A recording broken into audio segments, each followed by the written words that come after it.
Iniciar a gravação.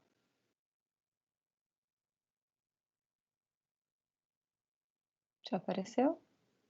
Não. Uai, hoje não tô conseguindo nem iniciar. Aí, tô gravando. Aparentemente eu tô gravando. Então, de novo, né? Bom dia para todas, todos, todes. Bom dia para quem também. Bom dia ou boa tarde ou boa noite para quem vai nos assistir depois. Obrigada pela presença. Hoje a gente vai ter uma aula mais colaborativa, né? Conto com vocês hoje para a gente conversar sobre o texto do Mbembe que eu mandei, né? Eu vou abrir o texto, ainda não abri meu texto, olha só que absurdo. E aí, eu quero saber de vocês, quem quiser comentar. Eu acho que assim, a gente não precisa comentar o texto linearmente, como se a gente estivesse lendo ele juntos, né? Eu prefiro que a gente fale sobre as ideias gerais do texto, o que vocês acharam, quais as partes que chamaram mais atenção. Eu particularmente acho que a dinâmica funciona melhor assim do que a gente revendo o texto, né? Do início ao fim, porque fazer isso a gente pode fazer sozinho em casa. O interessante aqui é que a gente abra esse espaço para a gente conversar sobre a ideia do texto como um todo, né? Vocês acham que funciona assim ou preferem que a gente siga linearmente, como se a gente estivesse lendo juntos? Não, do primeiro jeito, né? Do normal. Tá, eu também prefiro. Deixa eu achar o meu texto aqui.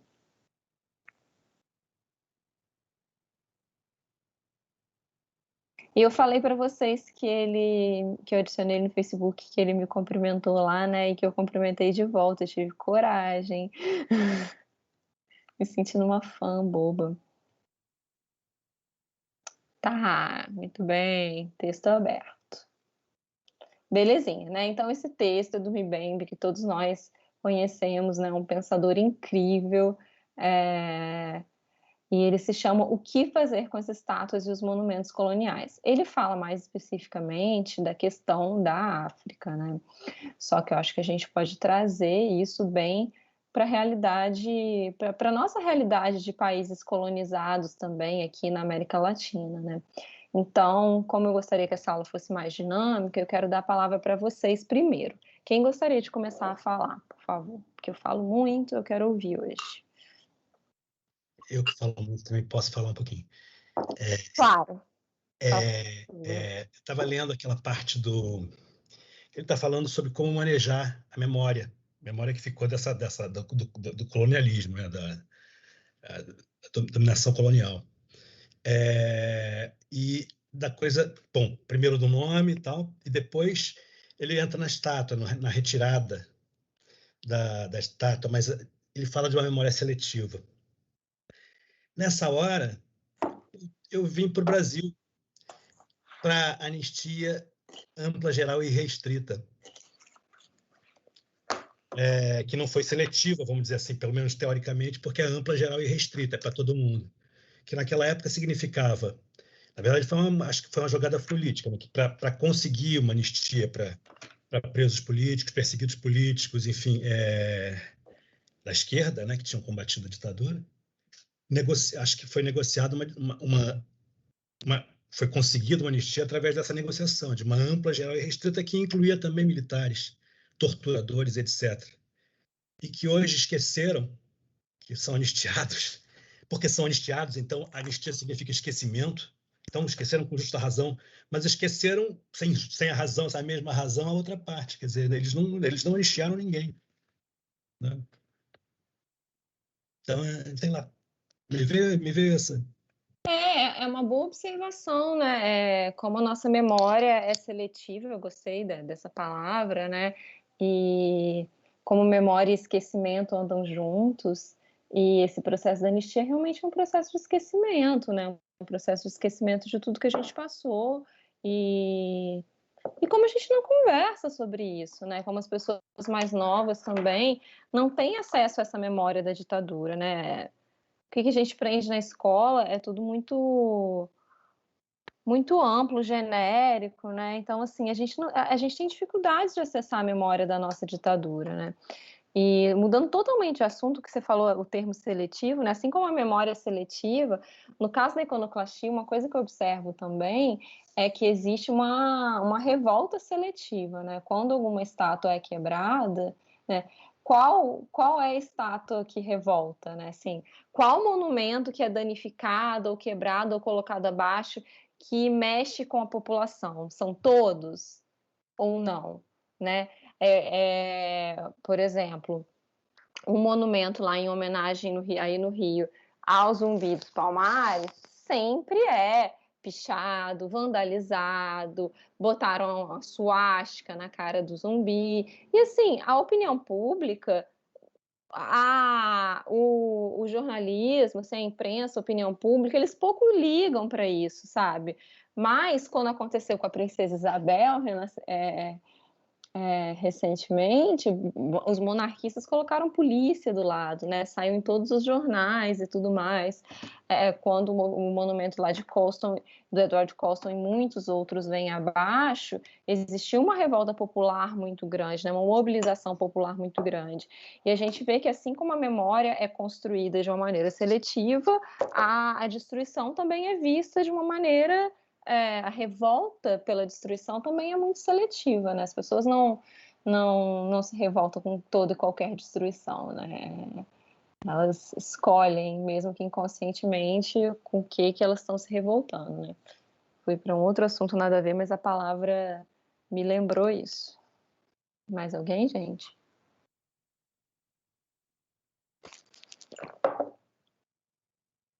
Eu acho que isso que você falou também, né, tem a ver já com um histórico muito longo, assim, né, de imagens que vêm sendo valorizadas já, podemos falar que assim, há séculos, né, ao ponto de a gente chegar num momento em que porque existe uma coisa assim inconsciente, né, do que é o belo, né? E as imagens de reis, né, de princesas, né, desses grandes poderosos, né, trazem uma coisa dessa arte que ela é bela, né, porque ela traz o poder, né, algo que fica inculcado, né, assim, na gente, né, no sentido de que para a gente é interessante essa história, né? De um modo muito inconsciente mesmo, né? Essa história que traz uma ideia de poder, assim. Então, somos todos, né, independentemente de cores, né? Estamos nesse território Brasil, né? Que foi subjugado, que foi colonizado, né? Mas a gente não quer trazer à tona, não quer se permitir reconhecer esse lugar, né, de ter sido subjugado, né, e aí acaba valorizando também, né, o que são essas imagens que, de certa maneira, assim, são mentiras, né, são falácias, assim, mas, não sei, acho que tem um pouco a ver com isso também.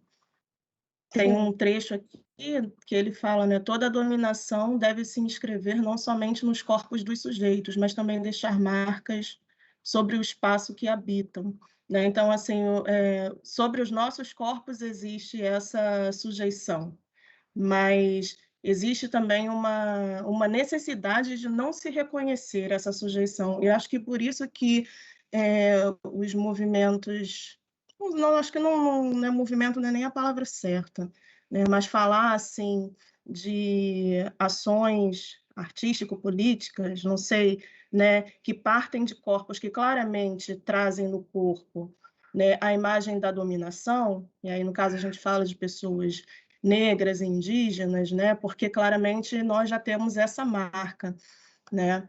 É diferente de quando você não tem essa marca assim dada e você pode, então, de certa maneira, se afastar dessa imagem do que foi o subjugado, né?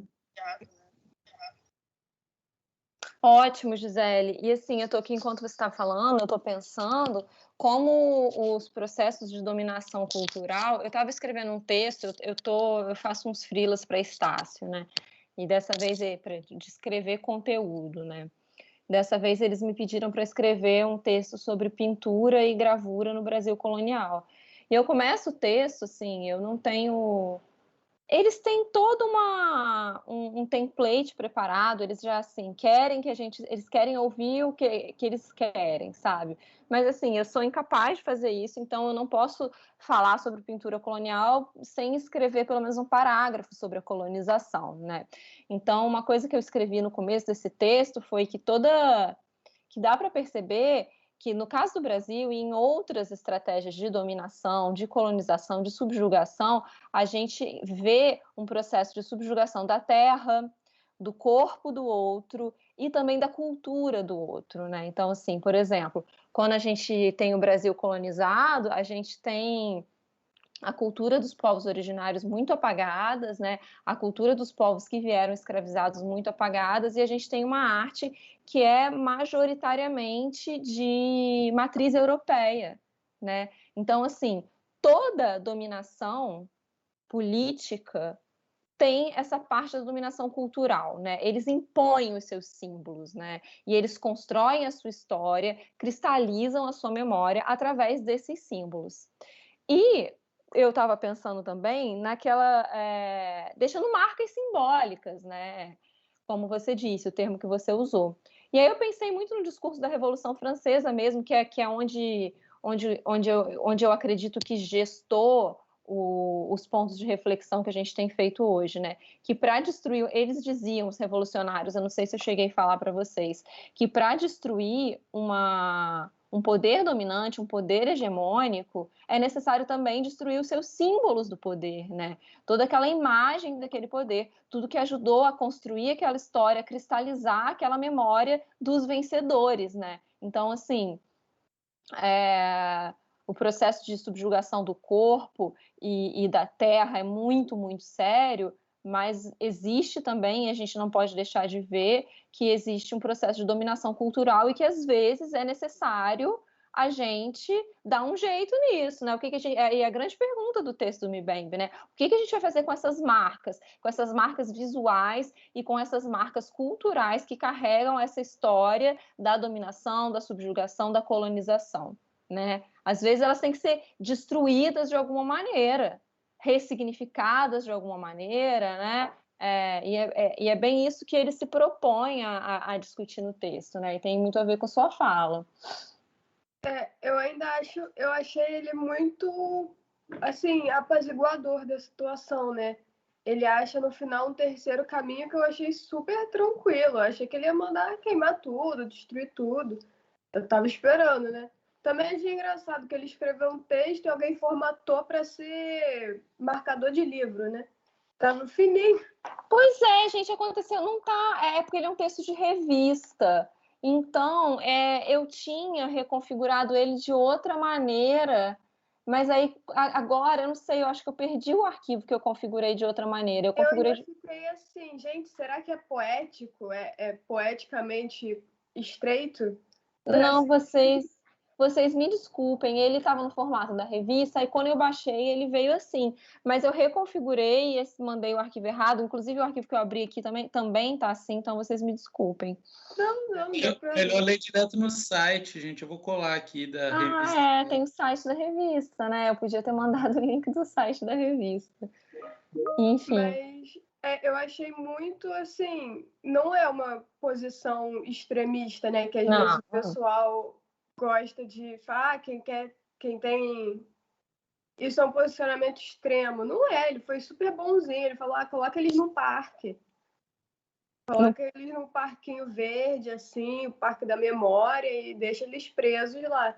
Ou o parque do esquecimento, né? Assim, a gente hoje podia conversar muito bem sobre isso, né? Eu gosto muito de pensar no museu, né? O que é um museu? Né? O museu foi criado para ser um espaço de memória. Mas até que ponto o museu ou esse parque que o Mbembe sugere também não é um espaço de esquecimento, né? Quando as coisas são... É nisso que eu trouxe a história da anistia, porque é um manejo do esquecimento. Não pode ter um esquecimento total. Tem uma coisa que é meio diferente, a estratégia da Alemanha, por exemplo, de manter presente a marca do memória o tempo inteiro. Mas é o manejo. Da mesma maneira que também a parte da criação simbólica, né, da dominação, é o projeto de longo prazo, né? É a parte de longo prazo do projeto de dominação. E é o manejo, nesse sentido da dominação, é um manejo da memória também. Eu acho que o momento propõe é um manejo do esquecimento. Sim, essa questão da Alemanha, né? Eu conversei assim de uma menina que ela falou que, pelo menos na formação deles escolar, do fundamental ao médio, eles fazem pelo menos obrigatoriamente uma visita, todas as escolas, a um campo de concentração. É currículo deles visitar. E tem um museu, que é o Museu da Memória, em Munique, que fica do lado, tem assim um quadrado onde era a casa do Partido Comunista do Hitler. Acho que era esse o nome do partido, não sei. Mas a casa que ele fundou o partido dele, e aí do lado tem um prédio que só tem o resto, assim, o pilar. E do lado tem o museu, que é o Museu da Memória.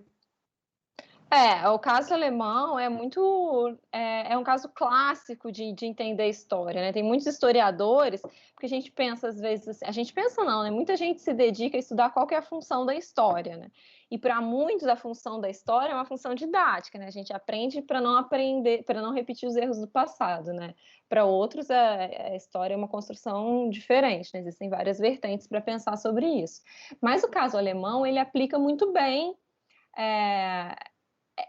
essa conceituação do que é história, né? Eles relembram aquilo tudo, né? Eles se assumem tendo cometido esses erros como sociedade, né? E deixam aquela ferida visível, até um pouco aberta, para que ela não seja repetida, né? E como o Mário citou, né? Existem outras nações, como o Brasil, pelo menos, que opta por outros processos, por processos de esquecimento, né? Voltando só para eu concluir minha reflexão sobre o museu e sobre o parque do MIBEMB, né? Até que ponto eles seriam uma provocação para vocês, lugares de memória ou lugares de esquecimento? Porque quando a gente pensa num museu, por exemplo, vamos pensar num museu de arte sacra, né? O que é arte sacra? Arte sacra são objetos que uma vez foram utilizados, a maioria deles, né? Assim, uma vez foram utilizados em ritos, né?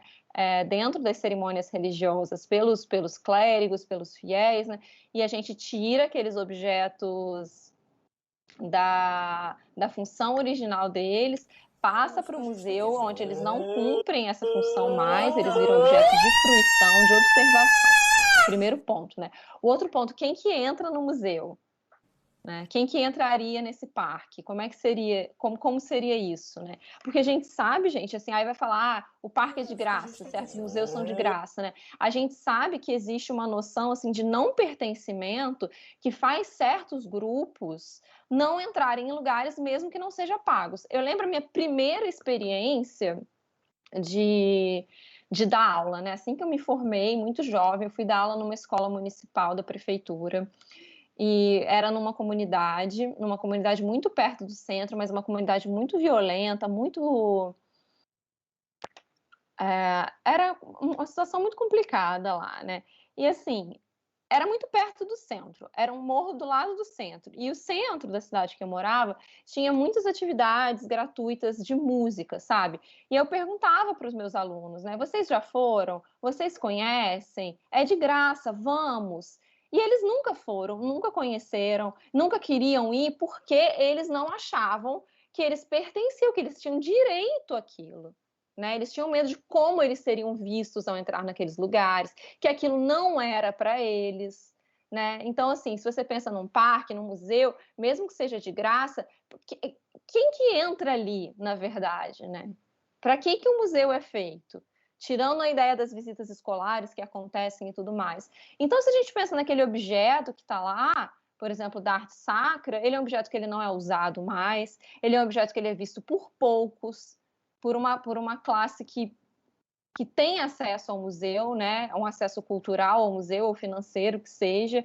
Então, de certa forma, a gente pode encarar como alguns, assim, eu gosto da palavra, os museólogos me matam, de cemitério da memória, assim, eu vejo o museu como cemitério da memória. E eu acho que é um pouco isso que o Mbembe tá pensando quando ele faz o parque, assim, né?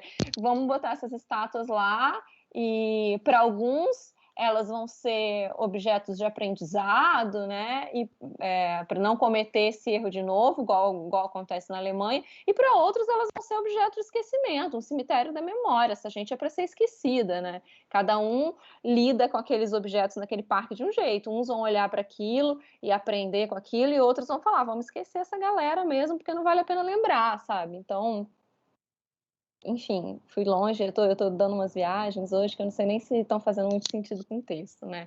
Mas eu acho que é por aí, né? E na aula de hoje também, eu gostaria que a gente tem liberdade na UERJ para fazer uma coisa que eu não tenho liberdade para fazer nos meus cursos particulares, que eu não gosto, né? Eu dou um curso grande de iconoclastia, já dei, né?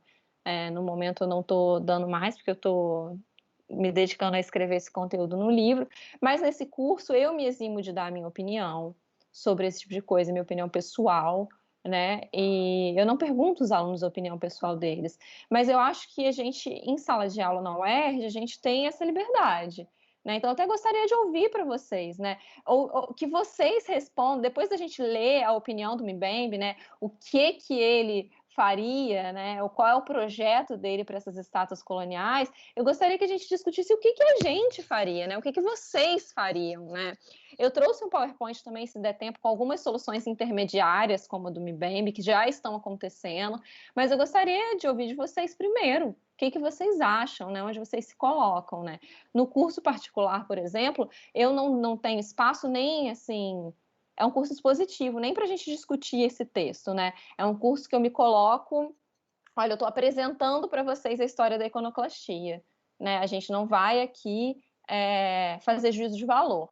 Agora, aqui na nossa sala de aula, a gente pode fazer esses juízos, né? Eu trouxe o texto do Mbembe para que a gente possa ter essa provocação, né? Para a gente pensar nas nossas soluções, para a gente ter esses debates que a sociedade está tendo, né? Então, enfim, eu quero ouvir de vocês nesse sentido também. O que vocês fariam com esses monumentos, com essas estátuas, né?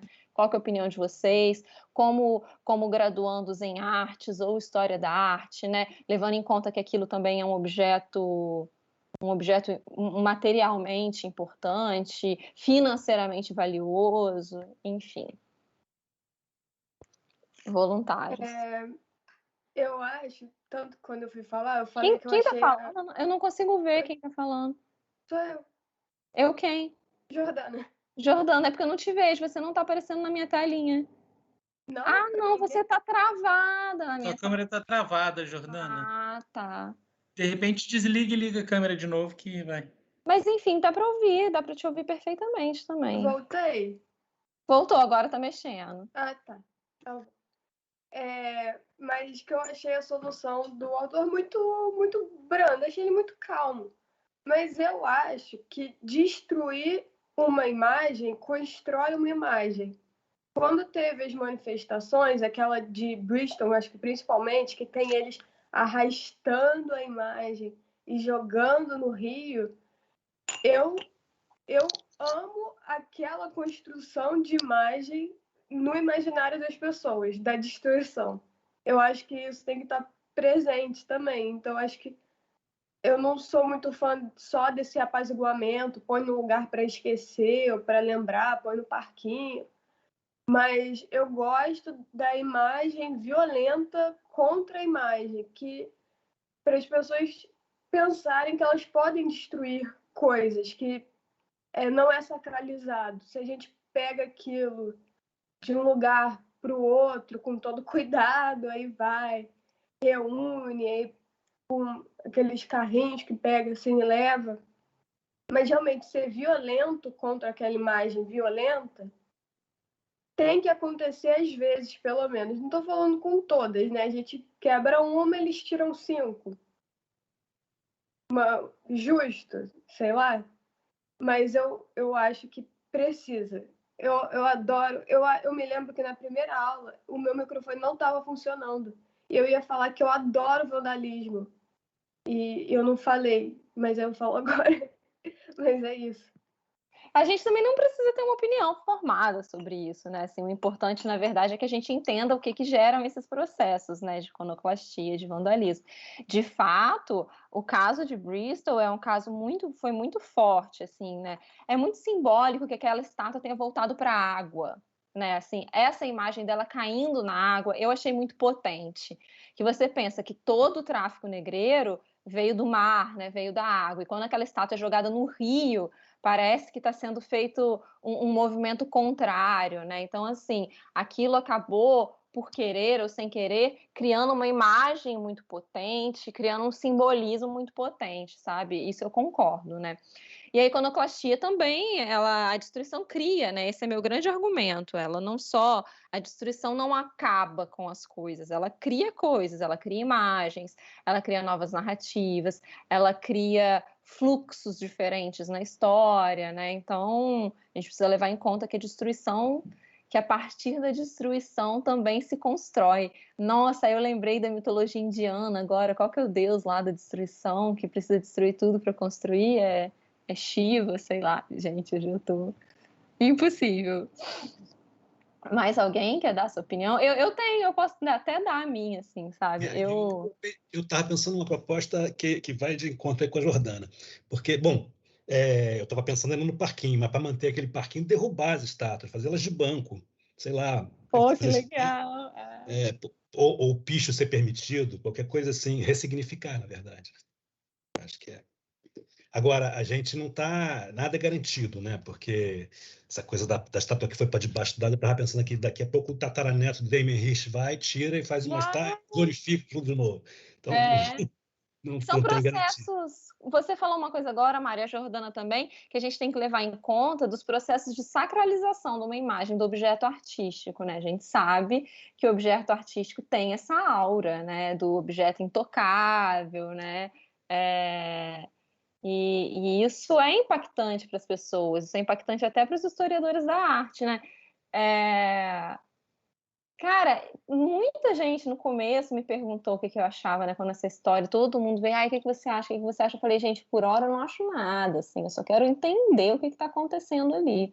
Porque, assim, eu entendo o que a Jordana fala da violência, né, de combater violência com uma violência que às vezes é necessária e jamais julgarei, ainda mais na minha posição de mulher branca, assim, eu não tenho nem que falar nada sobre isso, mas antes de dar qualquer opinião, eu falava para as pessoas, gente, eu tenho que só entender o que está acontecendo aqui, sabe? Eu não tenho que dar opinião agora, eu tenho que entender. Então, não perguntem minha opinião, não peçam para eu escrever artigo sobre a minha opinião agora, para blog, para jornal, para revista, nem nada, porque agora eu só quero entender o que está acontecendo, o que está motivando esses processos.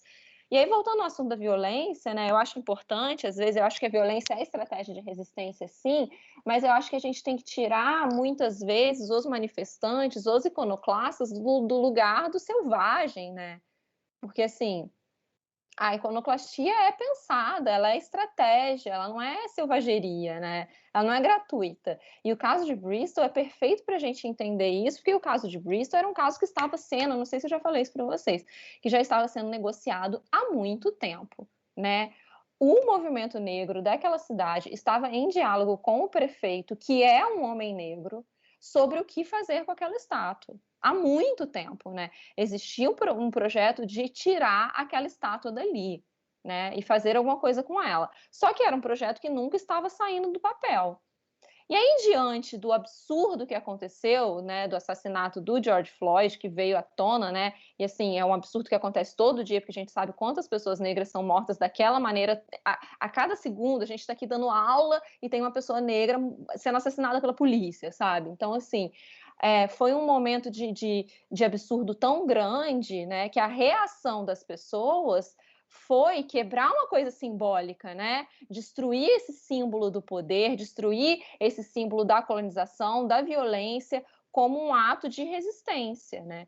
Como um ato violento de resistência, diante de uma coisa que estava muito intensa ali naquele momento. Mas não é uma violência gratuita, né? Eles não estão no lugar dos selvagens, dos bárbaros, dos vândalos, né? A gente tem que tirar os iconoclastas contemporâneos, os iconoclastas ligados ao movimento negro, ligados aos movimentos anti-ditadura, ligados aos movimentos sociais, feministas. A gente tem que desligar esse iconoclasta do vândalo, né, do selvagem. É muito importante que a gente faça isso, né?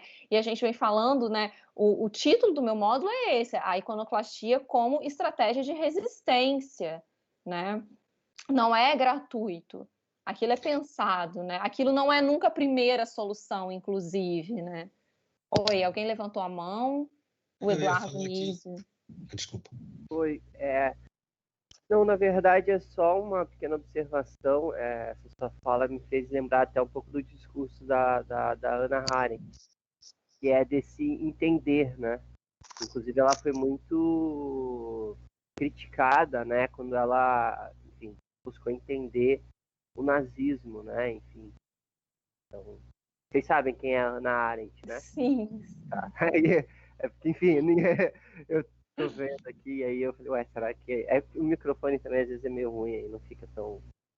Bom, mas enfim. É isso, é só a partir da sua fala, né, de buscar entender, me veio essa referência, isso eu gostaria de colocar aqui. Mas é isso.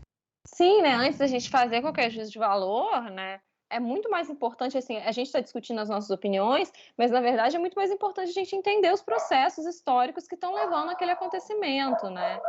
Mário queria falar alguma coisa também. Não, só lembrar o que você falou na aula passada, que a iconoclastia é uma ferramenta, então ela não está, ela está à disposição de qualquer ideologia, ela não é a ideologia. Eu acho que são alguns conceitos sobre iconoclastia que são principais, né? Assim, o primeiro deles, iconoclastia é uma ferramenta. O segundo deles, a iconoclastia constrói, ela não só destrói, né? E é isso, eram só esses dois. Outra coisa é assim, que você estava falando do selvagem, eu penso, tudo bem, tem a origem lá do vândalo, não sei o quê, mas o que é o selvagem? Aquele que não sabe usar a ferramenta, porque se é isso, ele não pode ser, a iconoclastia não pode ser, tá ligada a ele. Selvagem, eu estou fazendo uma reflexão sobre selvagem, eu estou montando um curso que eu espero que seja aprovado, rezem, sobre o olhar do estrangeiro para o Brasil, né? E o que é o selvagem? O selvagem é o outro, é o que a gente não conhece, é o que a gente difere do nosso modelo de civilização, né? Quem começa a utilizar a palavra vândalo para associar os iconoclastas o abade Gregoire na Revolução Francesa, né? E quem que são os vândalos? Os vândalos invadem o Império Romano, o modelo de civilidade, né? Então, qualquer um que não se equiparasse àquele modelo de civilidade romano era vândalo, era selvagem, né? Então, quando a gente está aqui num contexto de guerra cultural, uma pessoa, o outro, né? Quem está destruindo é o selvagem, né? É como a gente, como opinião pública, está olhando o outro. O selvagem é o diferente, né? É o não civilizado, né? E é uma alcunha muito associada ao iconoclasta, que a gente tem que desfazer, né? A gente tem que entender a iconoclastia. Eu não estou aqui defendendo quebrar tudo, eu sou uma historiadora da arte, mas a gente tem que entender a iconoclastia como ferramenta de resistência, como ferramenta de construir novas narrativas, como ferramenta de dar voz às pessoas que não são ouvidas, que nunca foram ouvidas, né? De que forma, né, que essas pessoas estão tomando a narrativa para si, porque elas estão pedindo há muito tempo e nunca ninguém deixou, né? Então, assim, às vezes chega um momento que as pessoas têm que tomar a narrativa para si. E a iconoclastia está servindo como esse tipo de ferramenta, né? Eu acho que não só a iconoclastia, né, mas as produções assim mais recentes também, porque já existe uma quantidade até expressiva assim, né, de produções outras em relação ao que já está instituído, né, mas que pode mudar um pouco também essa chave de pensamento, né? E aí, assim, eu fico muito contente com a opinião da Jordana, né? E concordo até com ela de que essa coisa do parquinho é muito branda, né? Que precisa, que é necessária uma atitude um pouco mais radical. Ao mesmo tempo, né? Também não gosto da ideia da destruição das coisas, porque tem um apego mesmo, né? Assim, por ter essa coisa mais da história, né? Antes de estudar artes, eu estudei história durante um tempo, então, pensando nesse material como documento, então fico muito dividida entre essas duas coisas, né? Mas realmente acho que a opção do guardar em algum lugar, né? E aí pensando a ideia do museu também, né? O museu ele é uma instituição, né? Assim, independentemente de ser um lugar que pode também corroborar para um esquecimento, né? Mas assim é um esquecimento em termos, né? Porque é um lugar que guarda a coisa e guarda com o aval do Estado, né? Ou de, sei lá, de quem hegemonicamente decide, né? O que pode ser mantido e deve ser mantido guardado, né? E como vai ser apresentado. Sim, porque a questão é essa também, né? De dentro dos museus.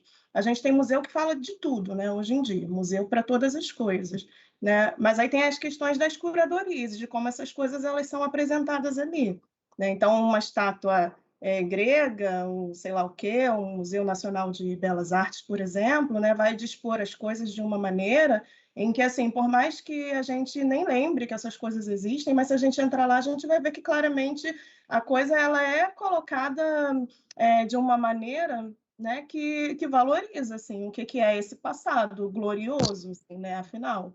Enquanto outros museus vão apresentar artefatos, né, distribuídos em mesas e bancadas, né, só para dizer, olha que as pessoas antigamente faziam nessas terras paradisíacas, né? Assim, então tem toda uma questão de discurso aí velado, né? Que é o que acontece com os nossos monumentos também, que estão dispostos por toda a cidade, né? Por mais que a gente não, talvez não seja à primeira vista, assim, né?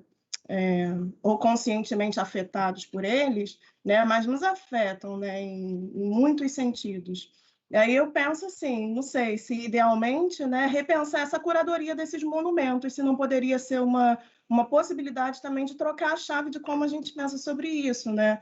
O que é ver uma Praça Tiradentes, não sei se é essa melhor, né? Mas é o monumento que me fica na cabeça assim o tempo todo, né? E aqueles cavalos e sei lá aquelas roupas todas, né? No centro do espaço, né? Em conversa com aqueles grandes prédios, né? Não sei. Que tipo de imagem outra, que talvez não a destruição, acho a destruição muito boa, um caminho muito bom, mas ao mesmo tempo tem um apego pela existência desse objeto como documento também, né? Mas que outra imagem ou que outro objeto a gente poderia construir, né? No sentido de trazer uma outra leitura para isso, aí é toda uma questão de curadoria mesmo, né? Também que acontece dentro do museu, mas que acontece também nas cidades, né? Quem sabe trocar de lugar, colocar num cantinho, né? Não é já uma maneira assim muito simbólica de mudar, sei lá, virar a cara do sujeito para a parede, né? Não poderia ser alguma coisa também para a gente dizer uma outra coisa com essa imagem gloriosa que está ali, né? Não sei, mas não, na minha opinião, não prefiro não oferecer assim soluções, mas fico muito dividida entre isso. Acho a destruição ótima e acho muito ruim também, ao mesmo tempo. Sim, eu também sou assim, eu fico muito dividida, né? Entre, ai, quebra tudo mesmo, sabe? Ou não, vamos pensar. Mas, enfim, a sua fala, Gisele, me trouxe muitas coisas interessantes e tem muito a ver com o PowerPoint que eu vou tentar mostrar no final, assim, nos últimos 20 minutinhos da aula, né? Que é a gente vê que o Mbembe, ele pensa no meio termo, né? Existem outras possibilidades de meio termo a partir da chave da produção. Isso que você falou é muito importante, da produção e curadoria, né? Só antes de mais nada, a gente tem que falar assim, de se questionar também quem está fazendo essa curadoria, né? Porque é importante tirar essa curadoria da mão das classes hegemônicas, né? E como a gente vai fazer isso? É difícil, né? Mas a curadoria dessas coisas tem que sair da mão das classes hegemônicas de alguma maneira, né? Outras pessoas têm que participar desses processos, né? Tem que pensar esses objetos, tem que pensar os nossos museus, né? E assim, eu digo isso, sabe? Do ponto, a gente tem que ter pessoas negras, por exemplo, pensando um museu de arte clássica, de cultura greco-romana, né? Colocando um outro lugar naquilo. Não é só a gente ter uma pessoa negra conduzindo um museu de arte africana, não é por aí, sabe? A gente tem que ter diversidade de pessoas pensando diversidade de assuntos, né? Enfim, então assim, a gente tem que mudar um pouco quem faz a curadoria das coisas, né? Esse é um ponto. Segundo ponto que você falou que foi muito interessante, Gisele, é a chave da produção. E aí eu pensei em várias coisas, né? Duas coisas que eu não botei na apresentação, mas eu quero falar. Eu não sei se vocês... Eu estou escrevendo um artigo. Esse ano é centenário da morte da Princesa Isabel. E aí eu tenho uma amiga que está fazendo um dossiê sobre... Um dossiê, assim... Não é, eu acho que comemorativo não é a palavra, né? Mas um dossiê histórico, assim, 100 anos a gente tem que fazer alguma coisa, né? E aí eu estou escrevendo um artigo sobre a Princesa Isabel e sobre o que aconteceu com aquela estátua ali depois que a estátua de Bristol foi derrubada, né? Que foi o quê? Vandalismo na estátua, né? E aí os monarquistas ficaram... Muita gente falando no Twitter, vamos derrubar aquela estátua e tal. Os monarquistas doidos botando polícia lá para tomar conta. Então a gente tem, assim, essa briga entre os vândalos que estão ali escrevendo, entre os monarquistas que estão tentando proteger aquela memória, e vem uma pessoa maravilhosa que se chama... Eu não sei se vocês conhecem esse artista ou essa artista. Eu acho que ela... que como não binária, eu acho que ela não se importa com o pronome, né? Eu não sei se fala Diambe ou Diambê, ou Diambé, eu não sei. Alguém conhece, sabe como falar? Oi, a Gisele tá falando, mas tá com o microfone desligado. Sempre falei de Ambi mesmo. Eu falo de Ambi, assim. Aí vem essa pessoa maravilhosa, no meio dessa coisa de gente rabiscando a estátua e gente defendendo, botando polícia do lado da estátua. Vem essa pessoa e faz uma performance que ela já tinha feito em outros monumentos, né? Uma performance que está dentro de um ciclo de performances que se chama De Volta, que ele faz um círculo de roupas, assim, em volta da estátua da Princesa Isabel, coloca fogo naquilo e tem toda uma coreografia de performance, de dança, né? E o quanto isso é potente, né? E quanto o nome De Volta é potente, né? Então, assim, essa é uma estratégia, né? Uma produção ressignificando aquilo, né? E uma produção que é fora da academia, sabe? É uma produção que está ali na rua para todo mundo ver, todo mundo entender da maneira, né, que vai entender. Mas o que acontece, né? Ela foi presa no dia dessa performance. Porque é uma pessoa não binária, negra, periférica, né, fazendo essa performance, e o que acaba acontecendo? Vai para a cadeia. Né, tida como vândalo, isso toda a história que a gente está discutindo aqui. Mas eu acho que essa chave, a chave da produção artística, a chave da produção simbólica, ajuda muito a ressignificar esses objetos, né? Então eu acho que essa performance é muito potente, assim, muito potente mesmo. Tem vídeo na internet se vocês quiserem ver, né? E de qualquer jeito no final do ano vai sair um artiguinho aí sobre isso. Espero que eu consiga escrever tanta coisa que eu quero, mas na prática várias coisas vão ficando para trás. E outra coisa muito interessante que eu não conhecia e que um aluno me apresentou na aula de seminário, que a Gisele também falou, que me falou dos cavalos, né? Eu não sei se eu cheguei a falar para vocês, mas na turma de seminário a gente deu uma aula assim sobre estátua equestre, né? O que significa essas pessoas nesses cavalos? Que a estátua equestre é uma coisa muito da tradição do homem, do guerreiro, do poder que governa, né? Vem lá da antiguidade, das estátuas equestres dos imperadores. Na Idade Média, a gente tem as estátuas dos santos guerreiros, sabe? Tipo São Jorge.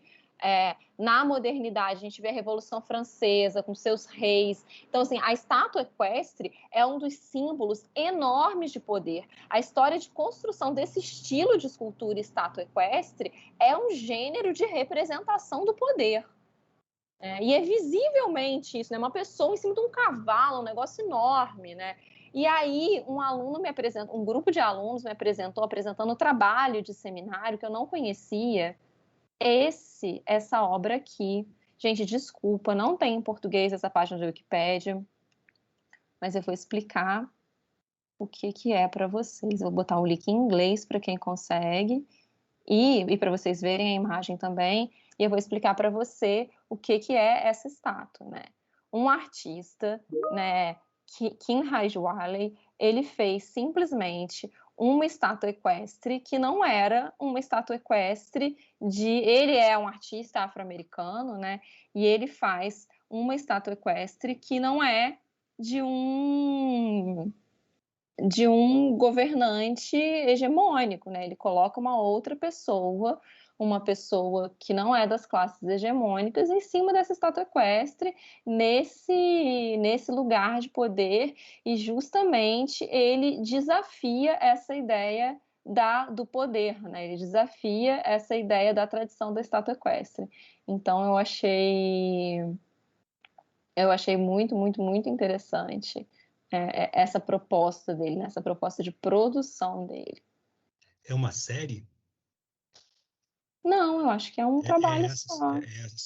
Mas é alguém, rapidamente assim não consegui ver se é alguém especificamente, porque certamente tem uma coisa, contraposição ao poder, mas é um cara com a posição fortão, né?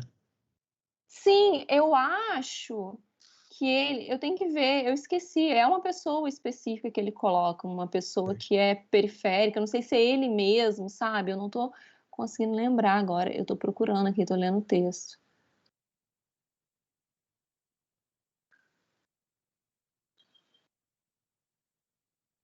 Gente, o texto não fala isso, né? Pelo que eu tô lendo num artigo jornalístico, é ninguém, é um anônimo. É um anônimo. Da NPR.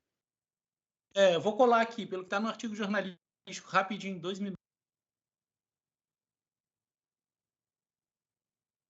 Mas eu não sei se eu vi numa entrevista com ele, assim, alguma coisa falando. Pode ser isso mesmo, de ser um anônimo, mas assim, de ser uma pessoa que está contrastando ao poder hegemônico, né? Ele coloca uma outra pessoa ali, uma pessoa que. Aí, ó, essa frase é boa, né? Isso não é um general, né? É outra pessoa, uma pessoa que teoricamente não deveria estar ali naquela posição, né? É um afro-americano, como eles chamam, né? Não, é uma pessoa afro-americana, isso a gente não tem dúvida, né? A minha dúvida era se era alguém específico ou se era ele mesmo, né? Mas de qualquer jeito ele coloca nessa estátua equestre uma pessoa que supostamente pela tradição não deveria estar ali, né? Então ele faz uma afronta a toda uma tradição que vem lá da antiguidade clássica, e isso está no jardim de um museu, né? É importante que essa obra esteja ali no jardim do museu. Então acho que isso tem muito a ver com o que a Gisele estava falando também, né? Assim, como é que a gente confronta essas estátuas que estão na rua, né? Produzindo outras coisas diferentes que nos fazem refletir sobre tudo isso que a gente está refletindo e conversando agora, né? Eu gostaria de falar também, só para complementar, eu sou a Valesca, não sei se dá para. Eu não estou com a câmera ligada, mas. Enfim, é só completando mesmo que a Gisele mesmo falou, que você falou também sobre essa estátua e mostrou agora, né? E a forma também de representação, também, de algumas, né? Aqui no Rio a gente tem o Monumento do Zumbi dos Palmares, mas a forma que ele foi representado lá no centro, tipo, é só a cabeça dele. E isso é simbólico, porque Zumbi foi decapitado e a cabeça dele foi exposta em praça pública como uma forma de mostrar aos outros negros escravizados de, tipo, olha, se você tentar fazer alguma coisa, você vai acabar assim, sabe? E aí, essa representação também é bem ruim, é bem falha, é bem, sei lá, de uma forma de esvaziamento da simbologia que Zumbi tem, sabe? A representatividade que ele teve. E aí, eu acho que aquela...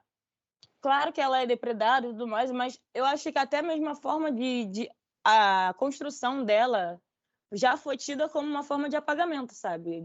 De colocar aquela forma, aquela imagem, sabe? Em comparação mesmo ao que você acabou de mostrar, que o Kearney fez um protesto, né? Tipo, ele fez o contrário, né? Líderes europeus e outros mais são representados sempre de uma forma muito mais, sei lá, elaborada, tipo, em cima de cavalos mesmo, ou até minimamente um busto para representar de forma, né? Enfim, enquanto líderes negros, tipo, tem essa imagem representada. Lá o Zumbi em São Paulo, a imagem, o monumento de Zumbi em São Paulo, também é de uma forma bem não muito boa, sabe? Ela é colocada no meio de uma pequena, tem uma árvore do lado que meio que atrapalha a visão para essa imagem.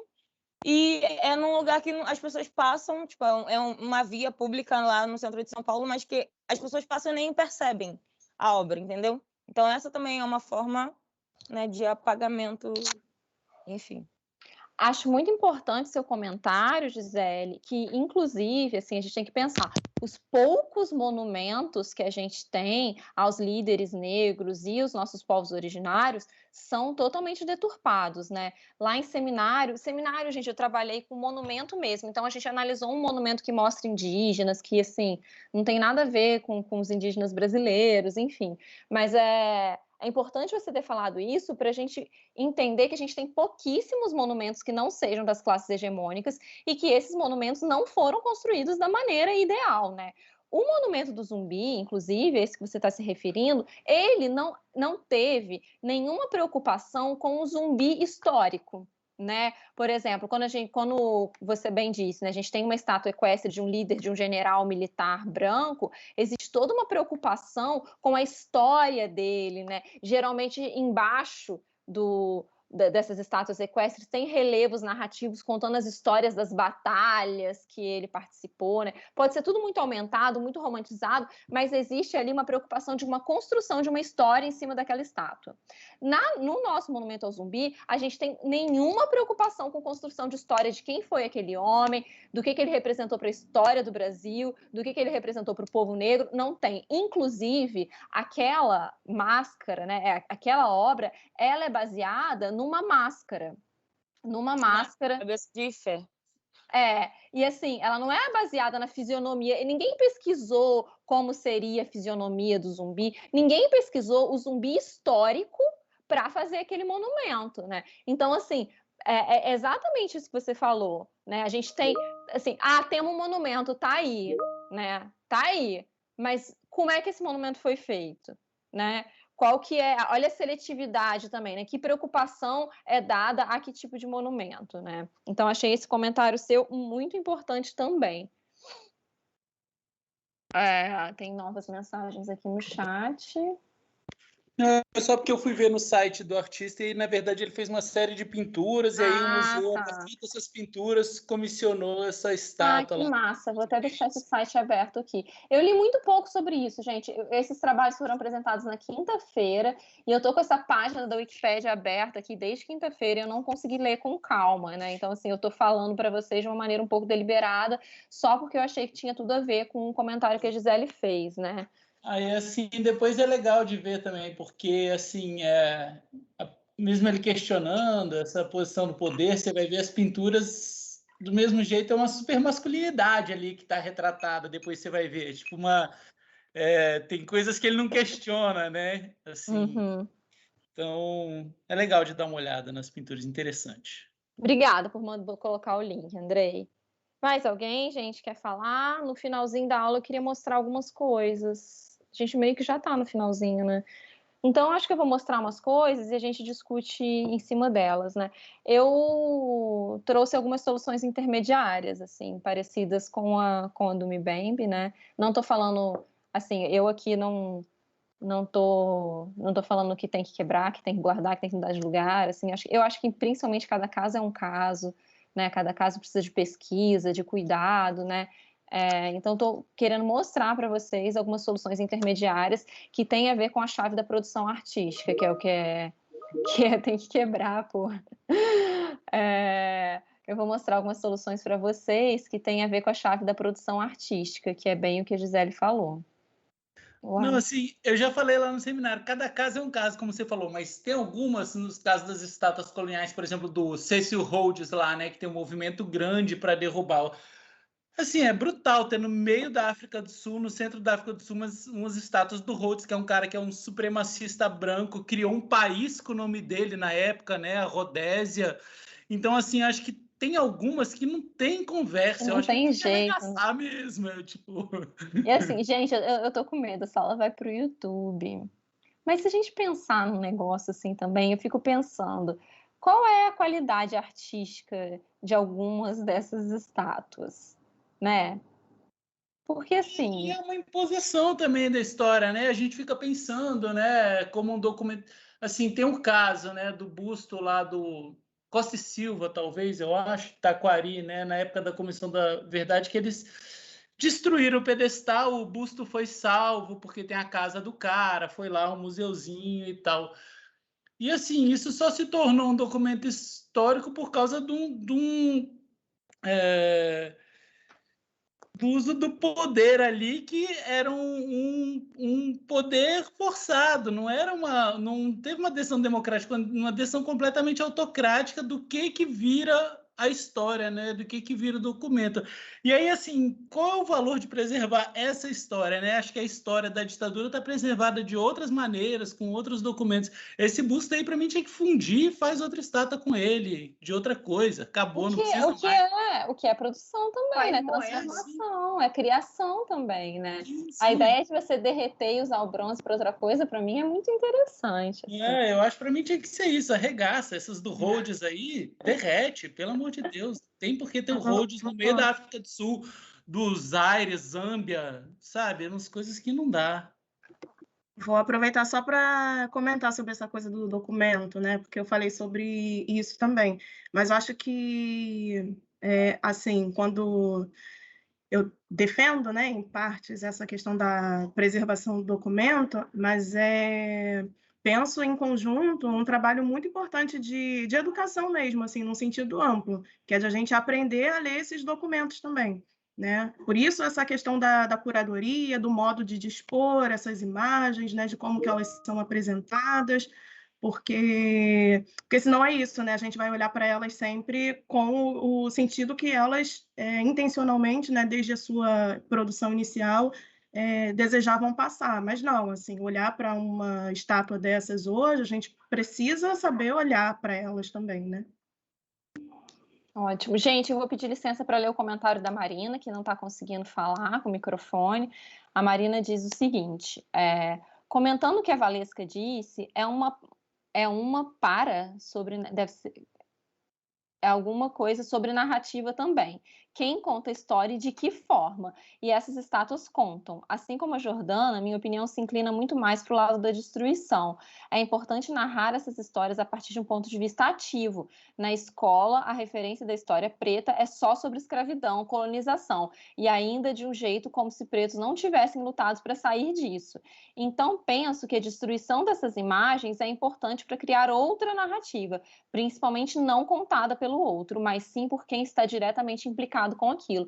Cara, esse é um grande ponto, Marina, é um grande ponto. É o que eu digo, assim, né? Destruição também é construção, né? E essa construção sendo feita por quem...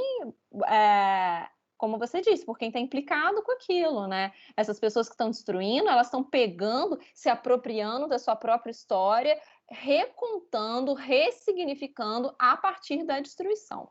A destruição não é só estragar, não é só botar abaixo, é ressignificar, é contar uma história a partir de um outro ponto de vista, né? É deixar o fluxo da história acontecer, né? Então, assim, eu vejo que essa destruição é isso mesmo, é uma tomada à força das próprias narrativas de quem está destruindo ali, né? É o momento das pessoas tomarem a sua narrativa e construírem a sua narrativa. Mais comentário? Peraí. Da Gisele. Ainda mais pensando que essa construção de novas imagens a partir da destruição pode gerar realmente novas imagens que podem ser eternizadas pelo vídeo, pela fotografia. Hoje em dia, né, a gente tem essa forma de documentação, não só de documentação, uma forma artística também, né? O vídeo da performance do Djambe é a própria obra agora, né? Então, a gente vai ter isso, né? A gente vai ter esse tipo de registro, né? Concordo com a destruição e discordo de novo, dúvida cruel. Eu também fico nesse meio termo aí, como a Gisele fica, né? Fico pensando, cada caso é um caso, e a gente tem que entender, principalmente a gente tem que entender. Como esse negócio de cada caso é um caso, vamos mostrar para vocês esse caso aqui que todo mundo fala, vocês já devem ter cansado de ouvir, mas eu acho importante falar. Eu estou com pena do Andrei agora, que o Andrei fez seminário comigo também, né? Muita coisa repetida, a Vitória também fez, né? Agora. Gente, eu juro que semestre que vem eu vou virar o disco, assim, eu não vou falar de iconoclastia. Mentira, vou falar assim, mas talvez sobre outras perspectivas, porque eu estou muito envolvida com esse assunto agora, né? Então, assim, para cada disciplina eu tento adaptar de algum jeito, né? Lá para o seminário eu tentei falar do monumento público e da memória, né? Porque era uma disciplina sobre tempo e memória. Então, sobre construção de memória que eu tentei falar lá. Aqui eu estou querendo falar mais sobre violência e resistência, né? Mas o debate acaba se esbarrando de uma maneira um pouco parecida. Então, assim, eu peço até perdão para quem fez seminário comigo. Espero que vocês não estejam de saco cheio de me ouvir falar sobre quebradeira. Mas vamos lá. Eu quero compartilhar um PowerPoint com vocês, que provavelmente quem já viu o seminário viu metade dele, depois eu botei mais imagens. Tá. Como é que faz agora? É tudo todo dia, né? Como é que faz? Todo santo dia sou eu perguntando como é que faz.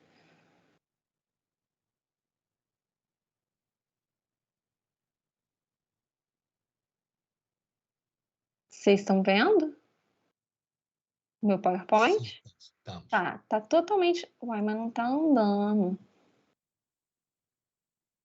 É lá pra frente, gente, isso aqui. Isso aqui eu fiz uma palestra. Tá, vamos lá. Soluções, né? Monumento aos Bandeirantes.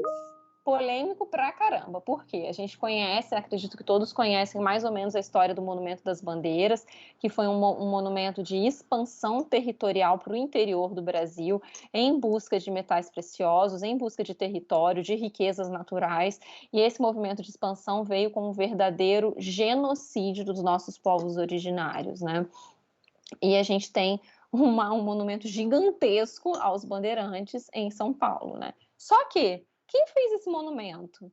Desculpa o termo, não foi o Zé das Couve, né? Foi o Vitor Brecheret, um dos maiores expoentes do modernismo brasileiro.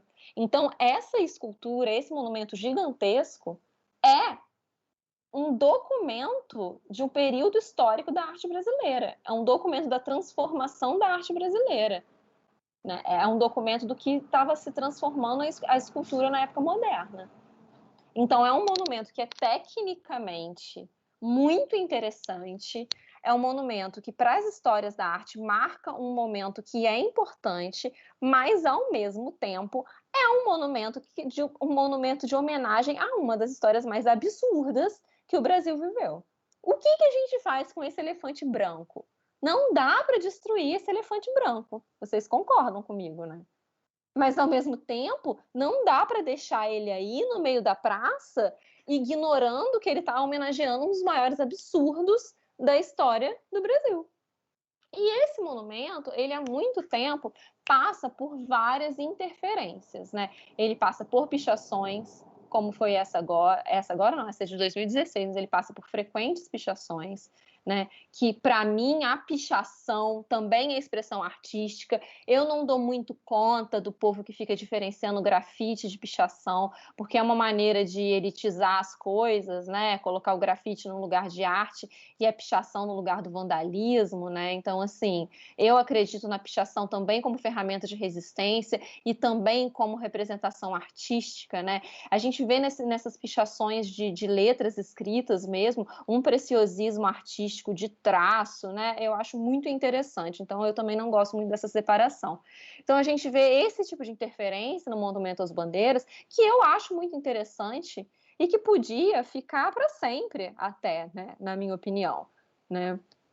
É legal que as coisas dialoguem, né? A gente tem aqui um monumento, que é um monumento de um artista que já morreu, que é um monumento que marca um período importante da história brasileira, mas vem outras pessoas aqui fazendo novas interferências por cima desse monumento e ressignificando ele, né? A gente vê que no Borba Gato foi na mesma noite, gente, provavelmente foi o mesmo grupo de pessoas que fez no Borba Gato, que é um bandeirante também, que foi um bandeirante. Aqui a gente tem... Não era para isso estar aqui agora... Putz, tá. Chegamos aqui de novo, né? Essa vídeo performance, eu não sei como chamar, a instalação, é do Denilson Baniwa, que todo mundo conhece, um artista indígena contemporâneo, um dos artistas mais interessantes do Brasil contemporâneo, na minha opinião, uma pessoa muito querida também. E o Denilson, ele tem feito esse trabalho com as luzes, né, com a projeção de luzes em cima de monumentos, em cima de construções, de uma maneira muito interessante, né? Eu andei trocando ideia com o Denilson há pouco tempo, um grande privilégio, né? E ele fala muito sobre isso, né? Ele fala sobre as cidades são construídas em cima de terras indígenas, né? Então, assim, essa projeção deles também é uma forma de chamar a atenção para esse lugar, que o Brasil é uma terra indígena inteiro, né, independente do que seja construído por cima, né?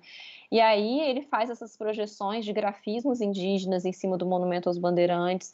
Ele escreve, né, Brasil, terra indígena, e isso para mim é uma maneira muito potente de contrastar a violência dos bandeirantes com essa retomada da terra, essa retomada da metrópole de São Paulo por um artista contemporâneo indígena, né? E um artista que faz questão de se desvincular de algumas da arte tradicional indígena, né? Ele fala, né? Não é só porque eu sou indígena que eu não posso trabalhar com canhão de luz, com novas tecnologias, que eu não posso trabalhar com a ideia da cidade contemporânea, né? Então o Denilson ele se apropria mesmo do nosso contemporâneo, do nosso ideário contemporâneo de cidade, de novas tecnologias da arte para mostrar sim que o Brasil é uma terra indígena. E isso que ele faz nesse Monumento aos Bandeirantes é assim, é incrível, é uma ressignificação incrível, né? Para mim toda noite tinha que ligar também essa projeção de luz aí, né? Assim, são coisas que a gente tem um registro da imagem, mas são coisas para mim que deveriam ficar permanentes, né? A gente tem esse grupo que agora está colocando caveiras em cima, perto, né, dos monumentos aos bandeirantes, que eu acho uma ideia muito interessante também, e que podiam ficar permanentemente também. Olha no Borba Gato de novo. Esse cara é um outro bandeirante, Bartolomeu alguma coisa. E assim, isso são coisas na chave que a Gisele falou, né? Produção artística, produção conceitual, produção de pensamento, sem destruir as estátuas, né? Mas fazendo a gente ressignificá-las. Isso aqui foi muito interessante que aconteceu. Em outubro, a gente tem, no dia 12 de outubro, um dia que supostamente teria sido o dia que o Colombo chegou na América, né? E até hoje é chamado de Dia de Colombo, né? E os povos originários das Américas reclamam esse dia para eles, né? Não querem que seja comemorado o Dia de Colombo, eles querem que sejam relembrados e homenageados os povos originários que foram dizimados pela colonização, né? E aqui é uma estátua da Rainha Isabel e eles vestem a estátua da Rainha Isabel de chola, né? De chola, que é uma figura muito tradicional, né? E é muito potente essa imagem, né? E é uma outra maneira de ressignificar esses monumentos, né? Então, assim, rapidinho, gente, eu trouxe imagens para vocês, para a gente pensar nisso, né? Assim, quebrar é válido, levar para o parque é válido, levar para o museu é válido. Parei de compartilhar já? Levar para o museu é válido, mas produzir em cima também é uma opção muito interessante, né? Então, opa, o que eu fiz aqui? Ai, meu Deus. Isso, né? Era isso que eu queria deixar para nossa última aula, né? A gente tem mais um momento para falar, né? Tem mais um comentário aqui, Selene de Moraes Silva. Penso que a destruição de um monumento para derretimento e venda de bronze é uma forma de protesto. É sim, uma forma de resistência. Uma vez que expressa o desvalor daquela estátua para quem roubou e derreteu. Ah, entendi. Nesses casos de roubo, né? Realmente, né? A pessoa que rouba está totalmente desvalorizando aquela coisa, né? E transformando em algo que é valor para ele, né? O dinheiro, é um desvio completamente. É uma provocação, gente. Gente, derreter estátua para vender como crime é uma provocação tão grande, né? A pessoa está pegando aquilo ali que não significa nada para ela e ela está transformando num bem de valor, está transformando em dinheiro. Eu acho muito doido pensar sobre isso, muito doido. Depois eu vou ter que tirar essa aula do YouTube, tá, gente? Porque talvez eu seja presa. Tá, vamos lá. Comentários para a gente concluir nossa última aula. Ai, que tristeza! Eu queria dar aula para sempre, eu não queria parar de dar aula. Celene falando do derretimento, eu lembrei da Julie Rimet, que é um símbolo, assim, que foi derretido sem a menor piedade. Também é uma iconoclastia. Não sei se intencional. E aí, gente? Mais comentários de fim? Bom, só um comentário, um breve comentário aqui, enfim. Eu vi uma imagem que está rodando nas redes sociais, ventou bastante no sul nos últimos dias. E aí a van, eu sou de Curitiba e acho que aqui no Rio não tem essa van, mas lá em Curitiba também tem a van com a Estátua da Liberdade, assim, é quase que um símbolo da loja. E eu achei incrível que ventou muito, né? E essa van caiu a estátua e ela foi perfurada por um poste. E, enfim, e aí o pessoal, essa imagem tá rodando, né? Então é o vento iconoclasta. A natureza. Eu postei no meu Twitter, gente, Yansan iconoclasta, derrubando essa coisa ridícula, né? Que são as estátuas da Havan que ocupam toda aquela região do sul, né? Esse ano eu morei no sul muito tempo, ano passado eu morei 1 ano lá no sul, e aquelas estátuas horrorosas, né? Uma ode ao capitalismo, né? Aos Estados Unidos, né? E aí eu pensei, né? Natureza mesmo. A Yansan botou abaixo essa barbárie dessa estátua horrorosa. Eu adorei essa iconoclastia natural aí. Total, achei incrível também. Eu fiz há um tempo atrás, já mostrei para alguns colegas uns períodos atrás, mas nem todo mundo a gente nem estava junto todo mundo aqui. Fiz num grupo de vídeo que eu tinha uma obra iconoclasta, que era um abaixo-assinado pela retirada do Cristo Redentor. Porque, bem, enfim, levantamos várias questões. Em princípio, ele é um estrangeiro que está ocupando um lugar muito importante ali. Também é símbolo da toda a colonização. Muito interessante. É um símbolo, para mim, o Cristo é um símbolo dessa ideia civilizatória, né? A gente tem os países, as grandes nações civilizadas europeias têm grandes marcos, assim, né? Grandes monumentos, né? E não por acaso o Cristo Redentor foi presente, foi da França para o Brasil, alguma coisa assim, né? Então, assim, parece que é um outro país civilizado dando para a gente esse presente para que a gente possa, de certa forma, se igualar a essas nações civilizadas, né? Então, para mim, o Cristo é um marco disso, assim, né? Esse Cristo que fica virado, que dá as costas para a Zona Norte, né? Que fica virado para a Zona Sul. Enfim, eu acho... E tem um paradoxo que alguém respondeu, fiz deu uma resposta na nossa abaixo-assinado, que era vídeo gravado, não sei o quê. Assim, mas o Cristo Redentor é meio índio. E ele tem uma inspiração indígena porque ele é Art Deco. Ele tem toda essa inspiração, essa fonte de inspiração meio Iracema, meio fantasiosa, né? E paradoxal, né? Eu nunca tinha reparado isso, eu nunca tinha feito essa associação.